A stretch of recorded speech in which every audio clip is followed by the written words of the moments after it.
ቻሰኝ እንደኔ አልቻልኩም በቃ ሰላም ሪሌሽንሺፕ እኔ 135 አመት ኖራለሁ ለምሳሌ አንተ ረጅም ጊዜ እኮ 50 አመት ምን አገባ አንተ ጋር አይ ምንድነው እዚህ ህፃን ልጅ ምርቃት በርካቶችን ጉዳስ ብሏል። ገርዳሜ መኪና እየነዳ እግዚአብሔርን እኔ ስንዴ ነኝ ደህና ነኝ አልፍ ያለው ፈተና ወይስ በጣም ገርዳሜ ነኝ? ምረምታየው ግጥም ነው በእውነት ለሸቱ መለሰ ስመ ክርስትና ወልደ ገብርኤል የምናስተላልፍልህ የክፉ ስራ ውጤት ሸቱ አፈቀላጤ ነው። በጣም ከሚገርመ እኛኛ ሲመጣ ጎንበስ ይያለ። ሰላም ጤና ይስጥልኝ የተከበራችሁ የተወደዳችሁ ቻናል ቤተሰቦች እንዲሁም አዲሶች እንኳን በሰላም መጣችሁ። እናንተ ዋይዲቶም ዛሬ በአዲስ ቪዲዮ ተመልሼ መጥቻለሁ። እናንተ ዘና ፈታ የሚያደርጉ የሚያነጋግሩ የሚያስገርሙ እንዲሁም ደግሞ እጅግ በጣም የሚያስቋችሁ ቪዲዮዎችን ይዤላችሁ መጥቻለሁ። እስከመጨረሻው አብራችሁኝ ቆዩ። ስሚ ቺጓ ስሚ ምንድነው ስትመጪ በዚህ ሚጪ አታልፍም ብሎ መንገድ ቢዘጋ በግራ በቀን ወጋው በጌታ አብዛኛው ሰው ጨለማው ሲሆን ወደ ፈጣሪው ይቀርባል አይደል? ነገራችን ላይ ልብሳችሁን እንደፈለጋችሁ የደጋገማችሁ ልበሱ። የሰለቸው ሰው ካለ ሾፒንግ ይዟችሁ ይጣ ካላስ ተምር የሚገርም ሐሳብ ነው። ሰው ደጋገምክ ብሎ ምናምን አትጨነቁ። አዎ እውነት ከደበረው ይግዛላችሁ። ያሲን በእናት ሲጀመር ይመቸው በቃ እንዴት ብለ መጨነቅ የለብህም ነው ማለት በቃ እኔስ እሱ አረ ሶስተኛ ቺክ በቃ በቃ ደግሞ እኔ አምናት ሬዲ ለሪሌሽንሺፕ እኔ በቃ ቀይጂ ወየ ባያት በቃ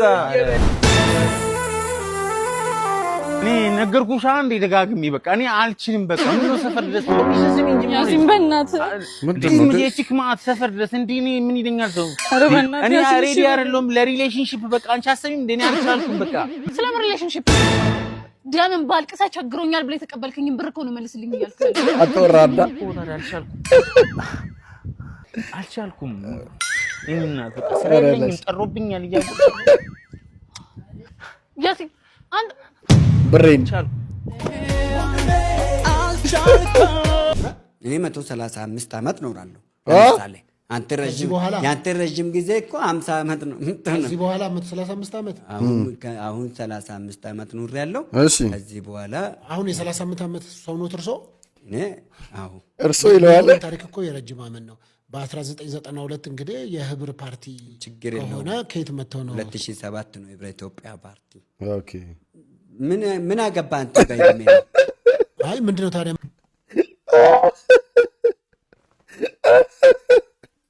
ምን አገባ አንተ ሾላይ አመጣ እኮ ሊጠይቅ ነው እንጂ ቆይ እዚህ ጋር አመት ኑር ያለው ከዚህ በኋላ አሁን የ35 አመት ሰው ነው ትርሶ እኔ ምን አገባ የሚያወሩኝ ታሪክ እኮ የረጅም አመት ነው። በ1992 እንግዲህ የህብር ፓርቲ ችግር ሆነ ከየት መተው ነው 2007 ነው የህብረ ኢትዮጵያ ፓርቲ ምን አገባ አንተ ጋር አይ ምንድነው ታዲያ 135 ነው የሚሉት 135 አመት ኖራለሁ አልኩህ እኮ ምን ነው ቀና አይ 35 አመት መንፈሳዊ ቅናት ይኑርክ ግድ ለማለት 35 አይ ስጋዊ ቅናት አይኑርክ ለምን መሰለህ እኔ ረጅም ኖራለሁ ብለህ አትበል ለምን ብለህ ብትል አንተ እኮ ነው ያልክ እኔ እኖራለሁ አልሞትም ረጅም ኖራለሁ አልክ መጽሐፍ ቅዱስ ነው አንዳንዶች ሞትን አያዩም ብሎ ስትሞት ቀብረሃለሁ አልኩህ አይ አንዳንዶች ረጅም ኖራለሁ አልክ አንተ ልክ ነው አንዳንዶች ሞትን አያዩም ነው ሶፊ ጋር በቃ የሚቀርቡ ሰዎች ይሄ ምንድነው ማን ይቀነስ ነው ምናምን የሚባለው ያ አባይ ቲቪ ላይ እንዳለው ፕሮግራም ነው ይሄ በቃ የዚህም የሶፊም ፖድካስት እንደዚሁ ነው በቃ እኔ በጣም የሚያፍታቱኝ ምን ያክል ሰነፍ ነህ ሳገባ ራሱ ያረገዘሽ ቢሆን ደስ ይለኛል መድከም አልፈልግም ስንፍና ብቻ አይደለም ይሄማ ሌላ ነገር ነው እዚህ ህፃን ልጅ ምርቃት በርካቶችን ጉዳስ ብሏል በመዲናችን አዲስ አበባ ከተማም የተከናወነው የአንድ ታዳጊ ህፃን የኬጂ ምርቃት ስነ ስርዓት በማህበራዊ ሚዲያ ላይ ከፍተኛ መነጋገሪያ ሆኗል። ከላይ በምስሉ ላይ እንደምትመለከቱት ህፃኑ የመመረቂያ ጋውን ለብሶም በቅንጡ መኪና በላይኛው መስኮት በኩል ብቅ ብሎ የሚታይ ሲሆን ክስተቱን ይበልጥ አነጋጋሪ ያደረገው ነገር ደግሞ ልክ እንደ ሰርግ በክብር የተሰለፉና በአበቦች ያጌጡ በርካታ ቪኤትና በፕራዶ መኪናዎች መታጀቡ ነው። ስለዚህ ጉዳይ ምን ሐሳብ አላችሁ? ሐሳባችሁን ኮሜንት ላይ ጻፉልን። ፎሎ ያደረጋችሁ ቤተሰብ ይሁኑ። ምን ሐሳብ አለን ማለት ይሄ እኔ ከዚህ አንድ ነገር ብቻ ነው የምረዳው። እሱ ምንድነው አንዳንድ ሰው ብሩ በጣም በዝቶ ምን ላደርግ ብሎ እየተጨነቀ ነው ያለው። ሌላው ደግሞ ለመኖር እዚህ ይታገላል። አሁን ለኬጂ ምረቃት ይሄን ሁሉ ፕራዶ መኪና አይታችሁታል። እስከኋላ የተሰለፈው ቤንዚን ነው የሚጠጣው። ምን አገባ ልትሉኝ ትችላለችሁ። ምን አገባኝ ለነገር። ቆይ ሌላም ላሳያችሁ ደግሞ። ዘንድሮ ተመራቂ ተማሪዎችን አንገት ያስደፋው ስጦታ ዘንድሮም ቀጥሏል። እንደምትመለከቱት የፍኖተ ጽድቅ ፕሮግራም ባለቤት ልጅ የሆነችው እንግዲህ ወደ 95 ሚሊዮን ብር የሚያወጣ ጂፕላስቱ ቅንጡ መኖሪያ ቤት ለምርቃቷ አባቷ በስጦታነት መልክ እንደምትመለከቱት ሰጥቷታል ማለት ነው። ይሄ ብቻ አይደለም፣ መኪናንም ጨምሮ እንግዲህ በእግሯ እንዳትኳትን ራይድ እንዳትጠቀም በማሰብ አባቷ ከቤቱ በተጨማሪ እዚህ ምርጥ ቤት ላይ ተጨማሪ የቤት መኪና በስጦታነት መልክ እንግዲህ ለምርቃት ፕሮግራሙ እንደምትመለከቱት በሸራተን አዲስ ሰጥቷታል ማለት ነው። እናንተ ዘንድሮ የምትመረቁ ተማሪዎች ዛሬም የፎቶ ፍሬም እንደዚሁም የአንገት ሐብል፣ ብራስሌት፣ አበባ እየተሰጣችሁ ነው እየተመረቃችሁ ያላችሁት። እስኪ ዘንድሮ የምትመረቁ ተማሪዎች ምን የተለየ ስጦታ እየተሰጣችሁ ነው? ይሄኛው እንኳን ብዙም አልደበረኝም፣ ያው ስላለው ነው። ይሁን ኖርማል ነው፣ ይሄኛው ኖርማል ነው። ከዛ ደግሞ ሌሎች ተመራቂዎችን ደግሞ ላሳያችሁ።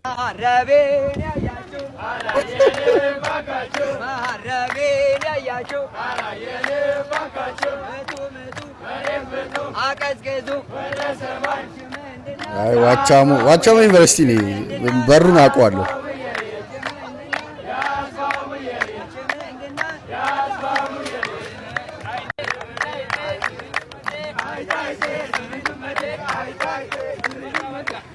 እዛ በፕራዶ የኬጂ ይታጀባል። የ70 ምናምን ሚሊዮን ብር ቤት መኪና ይባላል። እነዚህ ኢንጂነሮች ተመረቀው ማረቤና ልዩነቱ ሰማይና ምድር የሚለው ቃል የትክክለኛው ቦታው ይሄ ነው። ስንት አወጣችሁ? ኮሜንት ላይ ጻፉልኝ ለምሳ ስንት እንዳወጣችሁ። እኔ ደግሞ በአንድ የምሳ ዋጋ መግዛት የምትችሉትን ኦሪጂናል ሽቶ ላሳያችሁ። ሞንቴ ብላክ ኤክስትሪምን በ100 ኤምኤል ፐርፊውሙን በ29900 ብር ብቻ። 29000 ብር ጥሩ ነው። ሽቶ በጣም ቆንጆ ነው። እሺ ምሳ ግን 29900 ብር ኢትዮጵያን ብር ምንድነው የምትበሉት? በዚህ ብር ቆቆር ነው የሚበላው? ምን አይነት ምግብ አይ በዳቦ ነው? what kind of food are you going to eat? ኡፋ ነው የምትበሉት? ተመላሽ ነው በ29000 ብር? god damn ከ100,000 ብር የሚያንስ ምግብ አለ ወይ ብዬ አወዛስኪ ማሰልፍ ዴም ይሄ ህዝብ በጣም እኮ ከባድ ላይ ነው። 29000 ብር ፎር ምሳ ቱ ቺፕ አንቺ ወጣሪ በጣም ቆለለት ምሳ 29000 ብር። ምን አይነት ምሳ ነው 29000 ብር? በሬ ነው እንደ ምን በለው? ወይፈን ነው የሚታረደው? ሙሉ ወይፈን የኔ ነው ብሩ። ሎሚ ባለበት ሀገር ለሽቶ 29000 ብር ማውጣት ምንድን ነው? ከታጠብኩ አይበቃም? አጃክስ ይላል ለቅላቅ የወንጀል በይ ምን ችግር አለው? ምንድነው ችግር? እንሳ ምሳ በምትበሉበት ዋጋ 29000 አንበላም። 29900 ብር ምንም ማለት ምሳ አንበላም። የሁለት ወር የሶስት ወር የመንግስት ሰራተኛ ደሞዝ ነው። እሱንም ጥሩ የሚከፈለው። ስነ ስርዓት አድርጉ። ዝም ማለት እንጂ ሞኝ ሆነን አይደለም። ይኸው ኢሎጎመም ነው የሚለው አምባ የዱበና የያዘ ይዞን ነው እንጫ መለቀሚን አዝቢ ከደረቲ ተናግረናልኛ። ምሳ ስንት ነው ያወጣሽው? ሄደዛ ማባዩ ለምን በዘራችን የሌለውን ሱስ አባታችሁ ጠጥቶ መንገድ ላይ እየወደቀ አታስብል። ይኸውልህ የእናቴ ዘመዶች ጋር ነው የምንሄደው።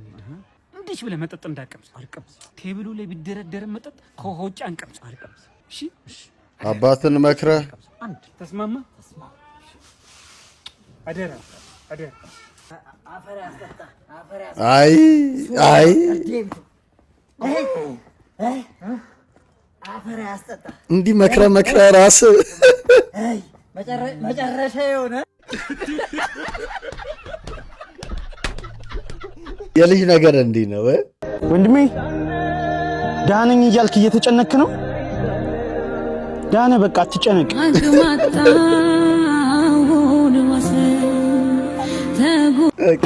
በርጠሚስ ቀለደ እንጂ እውነት ነው። በቃ ደሃና አትጨነቅ ነህ እኮ በቃ መጨነቅ አይቀይረውም። መስራት በትበት ማለት ነው እንጂ ነህ በቃ አምነህ ተቀበልና ለመቀየር ሞክር ነው። አትጨነቅ። ቤት የተሰራው ከምንድን ነው? ከሰንበሌጥ። እሺ የነ ቶሎ ቤት ግድግዳው ሰንበሌጥ።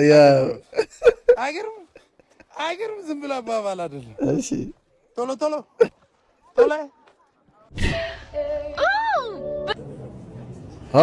ምንም የምታየው ግጥም ነው። በእውነት ግጥም ነው። አሁን ግጥም ትጀምራለች። ግጥም እኮ ነው። ሙሉን ሳታዩ መግቢያውን ብቻ አይታ ሚስትየው ግጥም ነው። ጩኸትሽም የግጥም አይመስል አኳኋንሽ ሁላ ምን አለ ከኋላ። ይሄ ሰሞኑን መነጋገሪያ የሆነ እቺ ልጅ ገጣሚ ነችና ግጥም ኢንትሮ ነው ያሁኑና እስቲ ግጥሙን እንስማው። ብዙ ኖሬ ነበር ፍቅር በሚመስል በሰጠኸኝ ቅዠት ጠልቄ እየዋኘው ተመስገን አንተን ያጣው ለታ ራሴን አገኘው። ችላ ማለት ወደ ፓሴንጀር ሲት ሄዶ መጮ ምናምን ሁክ ነው ለነገሩ ኢንትሮ ነው መግቢያ ነው። ግን ብዙ ሰው በቃ መጀመሪያ ላይ ችግር ገርዳሜ መኪና እየነዳ እግዚአብሔርን ይሄን የመሰለ መልክ ይዤ በእግሬ እንደዚህ ዝናብ እየዘነበብኝ ነው የምሄደው። የኔ እናት አንቺ ከመኪናው በላይ ጭንቅላት ነው የሚያስፈልግሽ። እንደው እግዚአብሔር ብሎ መኪናው እንኳን ብታገኘው ካልጋለብኩ ነው የምትዩ። ካልጋለብኩ ምንም አእምሮሽ ውስጥ የእውቀትን ጥፍጣፊ አይታየኝም።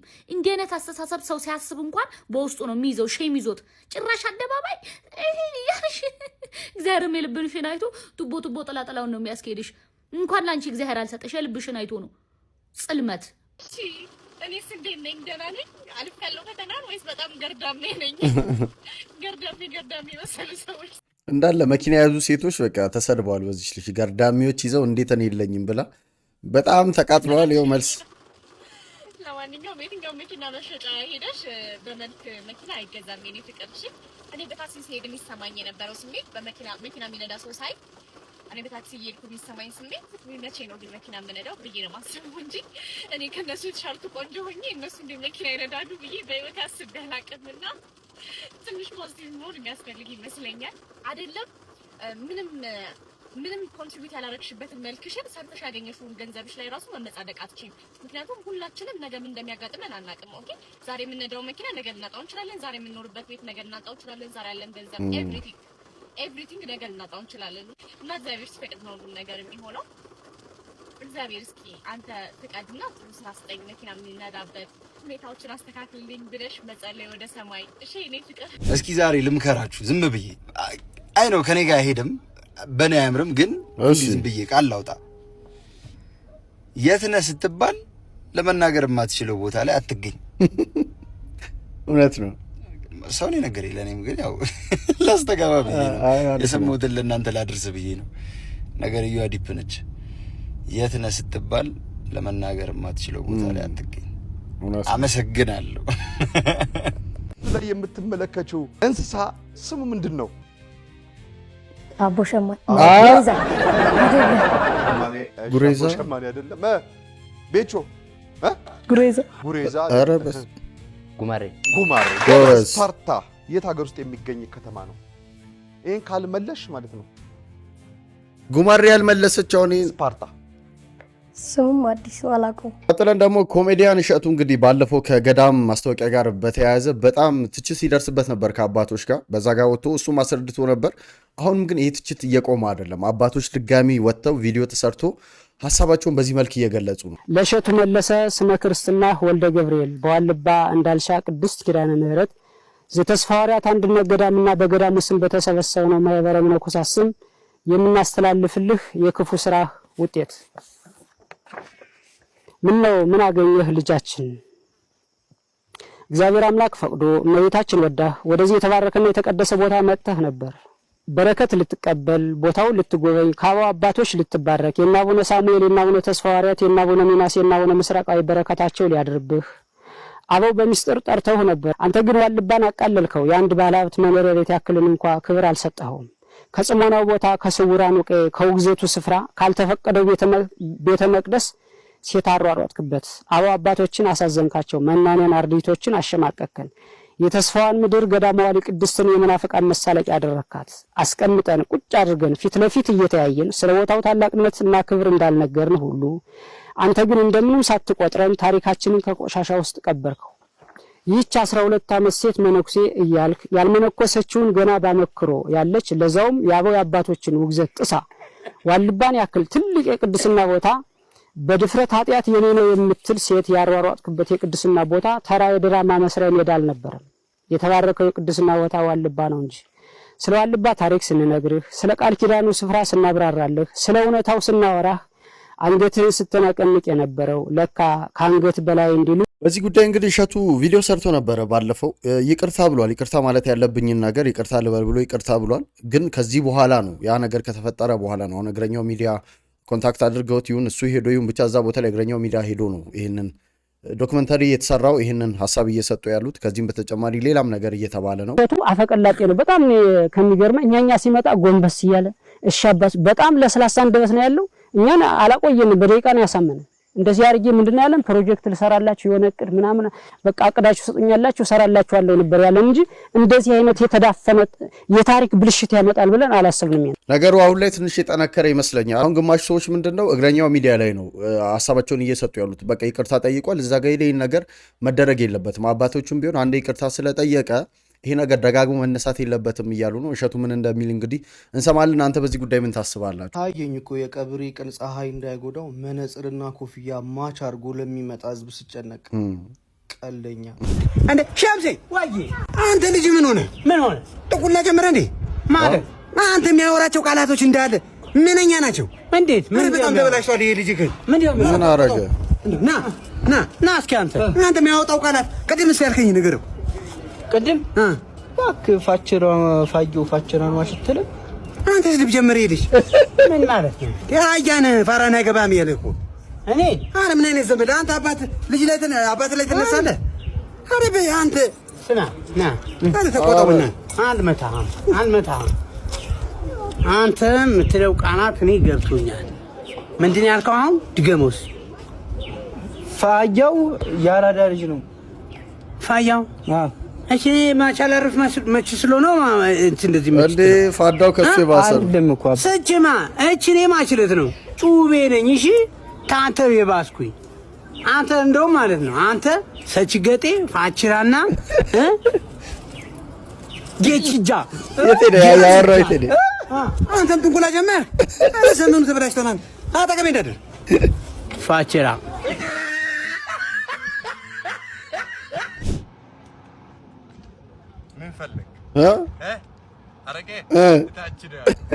ግሮፈታ በስቲ የምን አባ ፈታ ነው? ስማ ችግር በአካል የሆንክ ልጅ ብር ለምኔ ስማ እንዳንተ ችግር እኮ ማለት ነው ቡርጅ ከሊፋ እኮ አልረዘመም እኮ ሰርች የሆነ ኑሮ ነው የምትኖረው። ያለቀች ይላል። ምንድን ነው የሚያልቆ? ስማ 6 ወር ሙሉ እያለቀች ነው የምትለው። እጣ ነው እንዴ? ትኩስ የምን አባ ትኩስ ነው? አንተ ትኩስ የምታውቀው በአር ነው አራሞን እንዴ ምንድነው ማደርገው? ልሞክረው እንጂ ለአንተ ስል እንጂ የሚሆን ነገር ያስታውቃል እኮ ኬሻ ነው የሚመስለው። ጥቁር ሻልሲ ነው እንደሚሸጥልክ ምንድነው? ሲን በለቴ ምንድነው? ስማ ፋሽን ነው ቤት ውስጥ ነው እንደምትሰራው ጡት መያዣ ነው እንዴ? ስማ ምንድነው? የምን አባ ፋሽን ነው? እሺ የክፍቱስ ስማ ማክስ ነው እንዴ? ከውስጥ እሺ እዚህ ጋር የሚሆነው አለክ ጃንጆ የምን ንቀት ነው ደግሞ ለኔ የሚሰጠኝ? ምን ሆነ? ለልጅ ነው? አረ ለኔ ነው። ምንድነው? ስማ አንተ የምትወደው ሲጀመር አጫጭር ልብስ አይደለ? ለአንተም ለልጅም ይሆናል እኮ። ለአንተ እስከዚህ ድረስ ከመጣ ፋሽን ነው። ቦርጭ ደግሞ በሰው አይን ይጠፋል። አረ እኔ ብራንድ ለባሽ ነኝ። ምን ብራንድ ትለብሳለህ አንተ? ምን ማዳበሪያ አይደል እንደ የምትለብሰው? እኔ እና ባልሰጥ እኮ በፓንት ነበር እኮ የምትዞረው። ከብድ ደርበህ ልበሰው። ስማ ከብድ ልብስ ውስጥ እኮ ነው ስብ ያወጣው። ምን ራቁትን አይደል የምትኖረው? ስፍ የሆነ ኑሮ እንደምትኖር አጣ እንደ ብራንድ ምናምን ትላለህ እንደ ምን ቦቲ በተራራ ፀሐይ በቁምጣ የምታረግ ልጅ እኮ ነው አንተ ጃንጮ። ወንድ ልጅ ጃንጥላ ይዛል ወይ? ማይኮ ምንድነው? ምን ሆነ ነው? ምንድነው? አረ ጃንጥላን ዞር አድርጎ ለምን ዞር አድርጎ አትከነይ ጎነታ አንተ ስፖርት ትሰራለህ? አረ ጣል በእናትህ አንተ እኮ ለምንድነው ነገር ምን ወንድ ልጅ ጃንጥላ ይዘህ በዚህ ጊዜ ሴታ ሲያስብላሉ? ሴታ ያንተ ስፖርተኛ አይደል? አረ ዞር በል ከሽንት ነው ተቀበለው እንዴ የሚደረስኩልሽ መች ነው የሚደርስልኝ ብለሽ ስትጸልይ አልነበር?